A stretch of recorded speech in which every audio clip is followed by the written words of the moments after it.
It began with a paper slip that fluttered like a wounded bird beneath a windshield wiper, official HOA letterhead, formal tone, and a single sentence that felt like a verdict: your vehicle violates community appearance standards. The truck in the driveway was nothing fancy: an old blue pickup with a dent in the tailgate, primer patches where rust once showed through, and a bumper sticker that had faded to the texture of a ghost. It had hauled furniture, moved friends cross-country, and once pulled a trailer full of firewood through a blizzard. It was practical, stubborn, and perfectly me. At first the letter felt like an annoyance, like a mosquito buzzing at dusk. Then I saw her. Karen, the woman everyone in the neighborhood knew by reputation before they knew her name. She owned the sort of posture that suggested a permanent stance of disapproval. Her SUV sparkled like a display model, her hedges were clipped to suspiciously uniform heights, her porch had the polite arrangement of sanctioned cushions. She had the look of someone who kept a ruler in her glove box and used it on other people's life choices. The notes kept coming. Small paper slaps at first, politely worded, bureaucratic. Then bolder, highlighted clauses, threats of fines, a final notice stamped in red. Each one was a tiny escalation, a legalistic nudging toward humiliation. Someone had complained, the HOA informed me. Several neighbors, they said. The implications sat heavy in the air: you are being policed by the community until you conform. Neighbors looked. People who had once waved now glanced away. A few older residents muttered about property values. Some teenagers stopped to take photos and share them. Karen walked slower in front of my house, shoulders squared, hands clasped as if holding invisible evidence.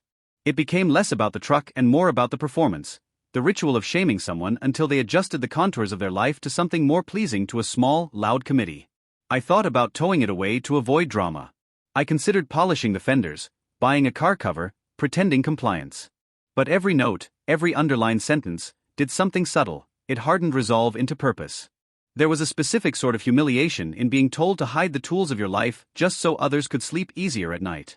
It felt like asking a person to dim themselves to make other people comfortable. The final straw was the tow notice, bright orange and impossible to ignore: violation, tow scheduled in 72 hours. The officialness of it made a joke of the process. A truck of my own history could be hauled off because someone decided aesthetics trumped utility. It was petty power dressed in policy. That night, under the weak glow of a porch light, the decision came into focus. The instinct to comply was quiet. The impulse to push back was loud and strange and oddly righteous. Karen wanted the truck gone. So I thought, I'll give her an image she can't ignore, one that forces the community to confront the absurdity of policing home life with the energy of a military campaign. If she wanted conformity, I would answer with something that exposed the pettiness of her rule while staying completely within the law. Months of research followed. The HOA rules were surprisingly specific in their vagueness: endless pages about maintaining community appearance and property aesthetics, but an absence of clear prohibitions on size, color, or noise beyond certain measured decibels for temporary events. I learned where the HOA's jurisdiction started and, crucially, where it ended. I learned the permits the city might require, and I learned that legality, when coupled with spectacle, creates leverage. Then the idea landed like a thunderclap: a monster truck. Not illegal. Not loud enough to breach local ordinances when idle. Fully licensed for road use. Towering, ostentatious, undeniable. The notion wasn't just about revenge, it was a proof of principle. If Karen's complaints were about surface and appearance, then the street needed a new surface to witness a point. The old truck had been small and sentimental, the new vehicle would be impossible to ignore. Saving took time. Old vehicles, cash trades, a few side jobs, some scrimping where I could. But when the ad appeared online, a heavily modified monster truck built from a gutted pickup chassis, reinforced suspension, tires the size of small sedans, it felt like fate. The seller promised road-legal registration, the roar dampened with aftermarket silencers, a signature matte blue paint job that was an ironic nod to my old pickup. The truck was loud in presence but compliant in practice. It was a statement that would speak without breaking rules. Delivery day felt cinematic. A low escort rolled the truck up the quiet street and stopped in front of my house. Neighbors peered from curtains, teenagers filmed from porches. Karen stepped into the daylight like a judge. The thing itself sat higher than the roofline, wheels pyramidally enormous, chrome glinting under the sun. It was ridiculous and glorious. Where my battered pickup had been human and personal, this machine was dramatic and impossible to tuck away. I parked it proudly, license plate visible, all paperwork ready in a neat folder on the passenger seat. The monster truck didn't scream hostility, it radiated confidence. It contained no graffiti, no insults, only a mechanical richness that said in effect, I choose this. Live with it. The reaction was immediate. Phones came out. A faint buzz moved along the block and turned into a chorus of whispers. Karen's face went through the stages of shock with the speed of live footage. Perplexity, then indignation, then a fury throttled into composure. She marched to the curb as if to read the fine print on the vehicle itself, inspecting it as if its compliance might be a secret text she could use against me. Within hours the complaints started again. Too big. Unsafe for the streets. Not in keeping with community design.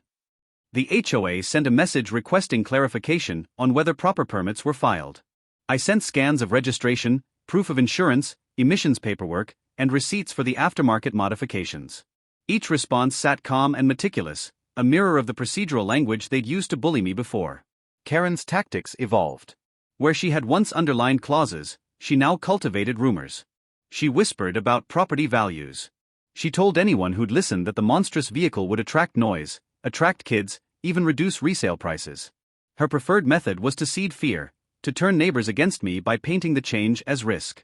It was the oldest trick in the book: when you can't prove harm, insinuate it.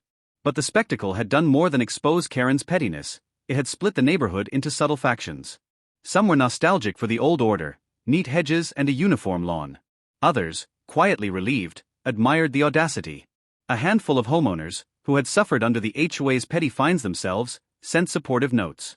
The monster truck became a kind of signal flare, a marker that the complaint culture could be confronted not by appeasement but by clarity. Then something else happened. People began to come by not to gawk but to talk. An elderly man whose mailbox had once been slammed with a warning about a crooked flag shared a story about being fined for a pillow left on a porch swing. A young mom admitted her email exchange with the HOA had turned ugly after they issued a citation for her son's soccer net. The monster truck had cracked open a pressure valve. People were exhaling. The HOA convened. An emergency meeting was called and the clubhouse filled with the usual suspects. Karen sat at the front like an accuser preparing a case. She presented her worries, her list of names who had allegedly expressed concern. Her tone was crisp, administrative, righteous. She walked the meeting through a catalogue of fears, and in doing so, exposed how much power she had accrued, the power to mobilize procedures against a neighbor. I sat through the meeting with a folder of my own, registrations, receipts, emails showing compliance, and quietly, copies of the HOA handbook where the language that had been used against me sat thin and vague. When it was my turn, I presented facts, dry and precise, a contrast to Karen's theatrical concern. There was something satisfying about reading terms back to people who had weaponized them. When the board voted, the result was a small but crucial victory: no violation. The truck was legal, the modifications compliant, the complaints, mostly speculative. The decision should have been the end. Instead, it marked the beginning of a deeper shift. Karen didn't leave it there. She tried passive enforcement, anonymous complaints to the city, petty calls to the neighborhood newsletter complaining about yard obstruction, subtle attempts to smear the truck as a sign of reckless behavior. But each stroke of escalation was met with paperwork, clarity, and unexpectedly, neighbor support. People started telling their stories, standing up quietly in meetings, offering testimony about small vindictive penalties that had once gone unchallenged. Finally, the community chose a different path. What had been bureaucratic bullying met an organized, informed response. The HOA rewrote procedures to require evidence for complaints and instituted safeguards against anonymous grievance campaigns. Leadership changed hands. Karen's influence waned, not because she was publicly shamed, but because the system that had allowed her to be a relentless aesthetic arbiter now required transparency and accountability. Months later, the monster truck sat the same way an original flag sits over a porch, not as a provocation but as a memory marker. It was a reminder that when rules are vague, they can be weaponized, and when they are weaponized, they can be answered by clarity, by community solidarity, and by a willingness to stand undimmed. People would still ask about it. New residents would glance, curious. Kids would climb onto the lower step and imagine imaginary races. Some neighbors would still TSK over excess. Karen moved away eventually. The rumor said she found a new street with stricter guidelines, one that suited the contours of her control. Life settled back into a different normal, messy perhaps, but kinder in its tolerance for personal eccentricities. The old pickup never left. It found a corner of the garage a relic. The monster truck remained as a public-private joke and a life lesson, that sometimes the most effective response to petty power is not to shrink, but to upsize the conversation into something honest and undeniable. The truck had not been purchased to shame but to demonstrate, a proof that legality, coupled with nerve and community, can transform a petty fight into progress. At the end of it all, the final irony was sweet. Karen, who had tried to enforce a uniform silence, had become the reason the neighborhood learned to speak. The truck had been loud only in presence. In effect, it had amplified voices that had been quiet for too long. And in that amplification, the true payoff, not revenge for its own sake, but a reclaimed sense of fairness and dignity, was complete.